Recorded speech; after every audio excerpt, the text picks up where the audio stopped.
Set to success with दिशाएं channel में आपका स्वागत है।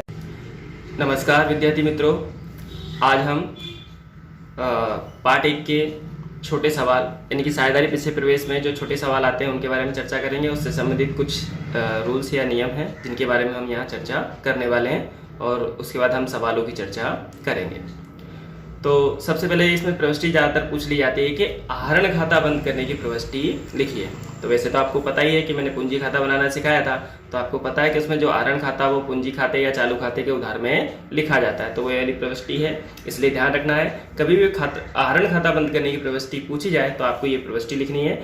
साझेदार का पूंजी या चालू खाता उधार साझेदार के आहरण खाते से, यानी पूंजी होगा तो पूंजी में जाएगा और चालू खाता होगा तो उसमें चालू खाते में जाएगा। इसके बाद एक क्वेश्चन पूछ लिया जाता है दो छोटे क्वेश्चन में कि आहरण के ब्याज की गणना कीजिए। तो आहरण की ब्याज की गणना किस तरह की जाती है? तो इसका सूत्र है I बराबर PRN/100, जिसमें I का मतलब होता है ब्याज और P का मतलब होता है मूलधन, R का मतलब होता है ब्याज की दर और N का मतलब होता है समय या अवधि। अब इसमें क्या है, मूलधन में ध्यान रखना है कि मूलधन में क्वेश्चन ऐसा आता है कि प्रति मास के प्रारंभ में इतने का आहरण करता है। जैसे मान लो कोई साझेदार है राम, वो प्रति मास की शुरुआत में यानी प्रारंभ में 500 का आहरण करता है। तो 500 प्रति मास कर रहा है, यानी पी की जगह आपको कितना लिखना है? 500 लिखना है। यदि प्रति मास के अंत में 1000 का आहरण कर रहा है तो आपको पी की जगह 1000 लिखना है। ठीक है। इसके बाद एन की जगह, यदि मान लो प्रति मास के प्रारंभ में साझेदार आहरण करता है यानी किया जाता है तो उस पर 78 मास का ब्याज गिना जाता है। इसलिए यदि कोई साझेदार प्रति मास के प्रारंभ में आहरण कर रहा हो, शुरुआत में आहरण कर रहा हो, तो एन की जगह आपको 78/12 लिया जाएगा, यानी आपको एन की जगह 78/12 लिखना है। यदि प्रति मास के अंत में आहरण किया जाए, यानी कोई साझेदार प्रति मास के अंत में आहरण करता है तो 66 मास का ब्याज गिना जाता है। इसलिए एन की जगह 66/12। जैसे मान लो ए साझेदार है, वो प्रति मास के प्रारंभ में 500 का आहरण करता है, तो इसका मतलब क्या हुआ, सूत्र के आधार पर पी की जगह 500 लिखा जाएगा और एन की जगह लिखा जाएगा 78/12।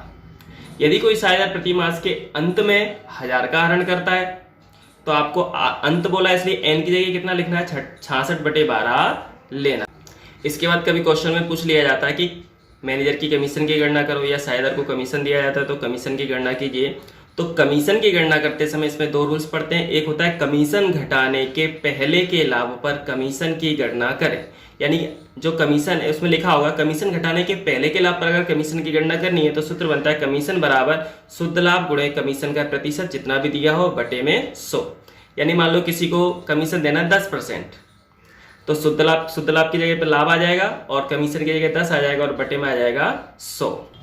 यदि कमीशन घटाने के बाद के लाभ पर कमीशन की गणना की जाए तब कमीशन बराबर शुद्ध लाभ गुणे कमीशन प्रतिशत में बटे 100 प्लस कमीशन, यानी 10% कमीशन है तो शुद्ध लाभ यहाँ पर आएगा, यहाँ 10 आएगा, बटे में 100 प्लस 10 यानी कि 110 आएगा। लेकिन कई सवालों में ध्यान रखना है कि यदि मान लो वितरण पात्र लाभ पर कमीशन की गणना करने का बोले तो हमेशा हर यानी कि बटे में 100 आता है, यानी आपको वितरण पात्र लाभ पर कमीशन निकालना है तो बटे में 100 लिखना है, 100 के अलावा और कुछ आएगा नहीं। तो इसके बाद हम सीखेंगे सवाल नंबर 1। एक साझेदारी पेढ़ी में प्रति मास के अंत में एक समान रकम का आहरण करता है और वर्ष के अंत में कुल वार्षिक आहरण 12,000 किया है। यदि आहरण पर वार्षिक 12% की दर से ब्याज वसूल करना हो तो वर्ष के अंत में आहरण पर ब्याज की गणना कीजिए। तो सबसे पहले इस क्वेश्चन में ध्यान रखना है कि प्रति मास के अंत में, ठीक है। दूसरी चीज़ है समान रकम है, यानी हर महीने समान रकम करता है और वार्षिक दी है 12,000, यानी 12 महीने का 12,000 तो एक महीने का होता है 1,000। फिर आपको देखना है आर, तो वार्षिक रेट कितनी बोली है? 12%। तो इसके बाद शुरू होता है, तो पहले हम निकालेंगे प्रति मास का आहरण। तो 12,000 में 12 का भाग देंगे तो प्रति मास का आएगा 1,000। ब्याज की दर 12% है, प्रति मास के अंत में आहरण करता है इसलिए एन की जगह हम लेंगे 66 तो यहां पर हम देखेंगे प्रति मास का आहरण, तो वार्षिक 12,000 था, 12 का भाग देंगे तो प्रति मास का आएगा 1,000। ब्याज की दर कितनी है? 12%। प्रति मास के अंत में आहरण करता है इसलिए एन की जगह आएगा 66/12। इसके बाद हम सूत्र लगाएंगे I बराबर PRN बटे 100। तो P यानी प्रति मास में कितने का आहरण कर रहा है, 1000 रुपये का, तो यहाँ 1000 आएगा गुणे 12% है बटे में 100, और N की जगह आएगा 66 बटे 12, तो 66 बटे 12। इसको हल करेंगे तो आंसर आएगा 660 रुपये। तो आहरण का ब्याज हुआ 660 रुपये। इसके बाद दूसरा सवाल है, अमृता और दिव्या एक साझेदारी पेड़ी के साझेदार हैं, यानी दोनों साझेदार हैं। उनकी पूंजी का अनुपात दिया है 3:2। अमृता को उसका कमीशन घटाने के बाद, अब ध्यान रखना है, कमीशन घटाने के बाद के शुद्ध लाभ पर 8% कमीशन दिया जाता है। यदि वर्ष के अंत में पेड़ी का लाभ होता है 96,876, तो अमृता को कितनी रकम प्राप्त होगी। तो ध्यान रखना है सबसे पहले तो कि इसमें हमें पूछा गया है लाभ के बारे में, और इसमें अनुपात दिया है पूंजी का। तो सबसे पहले ये ध्यान रखना है कि पूंजी का अनुपात सिर्फ कन्फ्यूजन करने के लिए दिया है, इस अनुपात के हमें इस पर कोई ध्यान देना नहीं है। दूसरी चीज़ यहाँ पर ध्यान रखना है, कमीशन घटाने के बाद पर बोला है। तो सूत्र में मैंने आपको बताया था कमीशन घटाने के बाद बोले तो बटे में यानी हर में 100 प्लस कमीशन जोड़ा जाता है, यानी इतनी रकम रखी जाती है। वर्ष के अंत में पेड़ी का कुल लाभ होता है 96,876। तो अमृता को कितनी रकम मिलेगी, तो इसमें दो चीज़ मिलेगी, एक तो उसको कमीशन मिल रहा है और दूसरा उसको लाभ मिल रहा है। तो ये दोनों चीज़ें हम ज्ञात करेंगे। तो यहाँ पर हम सबसे पहले अमृता का कमीशन निकालेंगे। तो अमृता का कमीशन है, अमृता का कमीशन पहले रकम 96,876, 8% बोला था इसलिए 8 बटे में 100 प्लस 8 यानी कि 108। इसको हल करेंगे तो इसका आंसर आएगा 7,176। तो ये हुआ अमृता का कमीशन। अब शुद्ध लाभ है, अमृता का कमीशन 96,876 रकम है, शुद्ध लाभ है, गुणे 8% दिया हुआ बटे में 100 प्लस 8 यानी कि 108। इसको हल करेंगे तो आएगा 7,176 रुपये। इसके बाद हम निकालेंगे वितरण पात्र लाभ। तो शुद्ध लाभ में से कमीशन माइनस करना पड़ेगा, कमीशन माइनस करने के बाद हमें प्राप्त होगा वितरण पात्र लाभ। तो शुद्ध लाभ है 96,876 माइनस कमीशन है 7,176। इसको माइनस करने पर आंसर आता है 89,700। तो ये 89,700 हुआ अपना वितरण पात्र लाभ। वितरण पात्र लाभ के बाद हमें अमृता का हिस्सा निकाल वितरण पात्र लाभ के बाद हमें अमृता का लाभ निकालना है। तो इसमें लाभ हानि का अनुपात दिया नहीं था, मैंने आपको पहले भी बताया था कि पूंजी का प्रमाण दिया, लाभ हानि का प्रमाण नहीं दिया है। जब लाभ हानि का प्रमाण नहीं दिया हो तो समान प्रमाण होता है, इसलिए यहाँ पर 2 साझेदार है तो अमृता का लाभ होगा 1/2 यानी कि आधा। तो 89,700 गुणे 1/2 तो आंसर आएगा 44,850। ये हुआ अमृता का लाभ। अब इसमें पूछा गया था अमृता को कुल कितनी रकम मिलेगी, तो 2 रकम मिली, एक तो उसको कमीशन मिल रहा है और एक उसको लाभ मिल रहा है। तो अमृता को प्राप्त कुल रकम बराबर लाभ प्लस कमीशन। तो लाभ उसके हिस्से में कितना आ रहा है 44,850 और कमीशन कितना आ रहा है 7,176। जोड़ करेंगे तो आएगा 52,026। इसके बाद आता है हमारा सवाल नंबर 3। विस्मय, अभिजीत और कुणाल 3, 2, 4 के प्रमाण में लाभ हानि बांटने वाले साझेदार हैं, यानी लाभ हानि का प्रमाण दिया है 3, 2, 4। मैनेजर को उसका कमीशन देने के बाद बढ़ते लाभ का 10% कमीशन देना है। अभिजीत के भाग में ₹30,000 लाभ आता है, तो मैनेजर के कमीशन की गणना कीजिए। अब यहाँ पर आपको ध्यान देना है कि एक तो दिया है यहाँ पर कमीशन देने के बाद के बढ़ते लाभ पर कमीशन। अगर हम इसके रूल्स को ध्यान में रखते हैं तो बटे में आएगा 100 प्लस कमीशन, लेकिन यहाँ पर शुद्ध लाभ नहीं दिया हुआ है। अब आपको ये ध्यान रखना है कि इसमें दिया है 30,000 लाभ, वो भी किसके हिस्से का दिया है अभिजीत के, तो उसका बटा हुआ लाभ यानी कि वितरण पात्र लाभ है। अब उसमें उसका हिस्सा है तो टोटल हमें निकालना है। तो सबसे पहले हम देखेंगे अभिजीत के लाभ का भाग है कितना, तो यहाँ पर हमने दिया 3, 2, 4 यानी कि इसमें अभिजीत दूसरे नंबर पे तो 2 और टोटल कितना होता है 9, तो 2/9। तो अभिजीत का जो लाभ का भाग है वो 2/9 है। तो 2/9 बराबर आता है 30,000। तो कुल लाभ होता है 1, तो 1 बराबर कितना, तो 30,000 में 1 का गुणा कर देंगे और 2/9 जो बटे में जाता है उसको गुणा में करेंगे तो अपोजिट हो जाएगा, यानी 9/2 हो जाएगा। इसको हल करेंगे तो टोटल आता है 1,35,000, 1,35,000। तो यहाँ पर हमारा जो लाभ आ रहा है वो वितरण पात्र लाभ हुआ 1,35,000। अब हमें इस लाभ में निकालना है मैनेजर का कमीशन।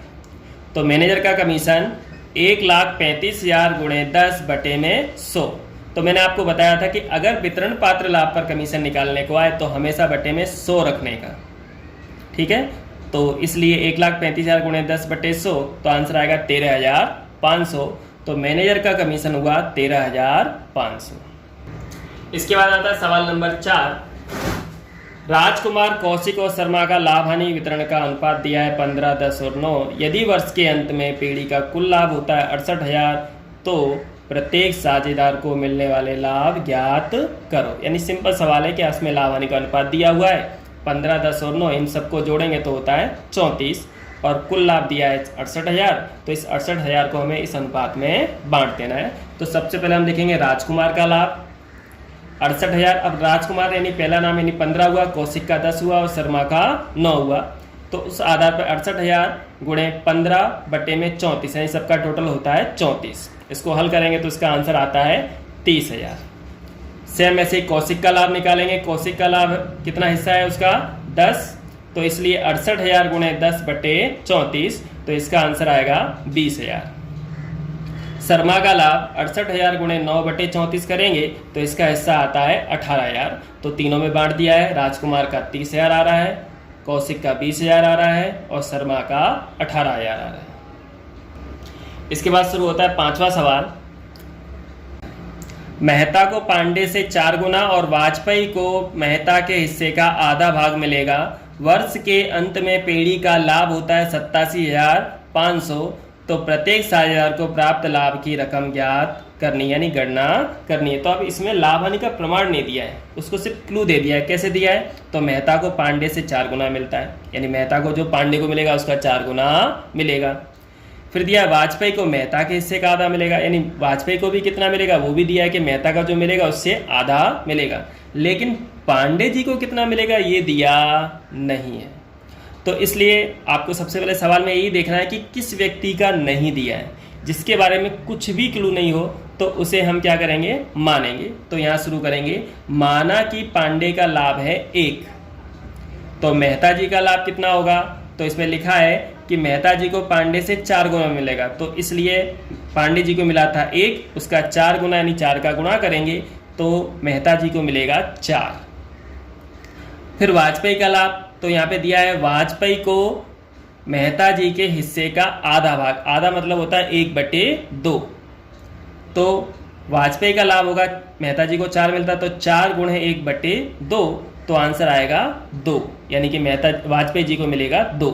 अब पांडे, मेहता और वाजपेयी तीनों का अनुपात हुआ, तो पांडे को कितना मिल रहा था 1, मेहता के हिस्से का कितना था 4 और वाजपेयी के हिस्से का था 2। तो इनका अनुपात हुआ 1, 4, 2, यानी लाभ हानि का प्रमाण हो गया 1, 4 और 2। टोटल कितना होता है 7। तो लाभ हानि का प्रमाण हुआ इसमें 1:4:2। अब पीढ़ी का जो कुल लाभ है वो कितना दिया है 87,500। तो सबसे पहले हम निकालेंगे पांडे का लाभ।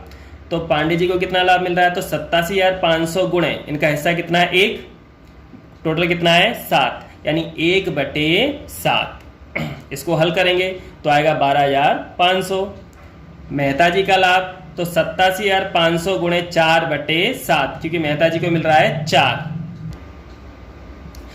तो 87,500 गुणे 4/7, तो इनका हिस्सा हुआ 50,000। सेम इसी प्रकार से वाजपेयी का लाभ निकालेंगे तो 87,500 गुणे, तो इनमें वाजपेयी का लाभ है 2, वाजपेयी का लाभ है 87,500 गुणे 2/7, तो इनका आंसर आ रहा है